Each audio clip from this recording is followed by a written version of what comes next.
Гнев и шок по пресудата од Основниот суд Тетово, кај семејството на прегазената Теодора и нејзините другари, кои држеа транспаренти пред влезот на судот.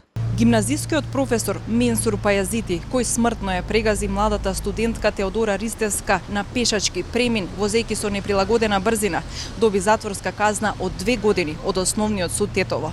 Таткото на Теодора, кога ја слушна пресудата, не издржа и излета од судницата со зборовите "уште и наградете го".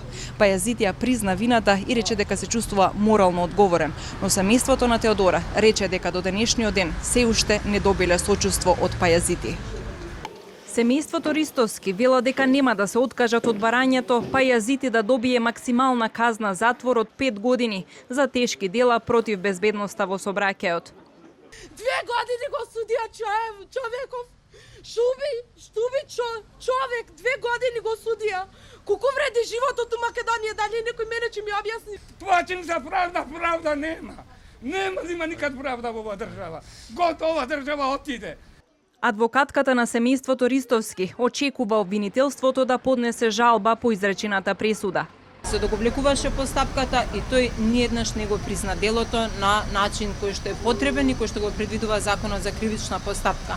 Веќе во завршниот збор, наместо да се изложи извинување, каење, жалење, тој си вршеше анализа на секој доказ одделно. Главните аргументи на одбраната на Пајазити беа дека таа кобна ноќ било облачно, на булеварот Видое Смилевски бато немало улично осветлување, а пешачкиот премин бил лошо обележан. Судијата Елведин Ферати за олеснителни околности при изречувањето на пресудата ги зеде фактите дека Пајазити е татко на 2 деца.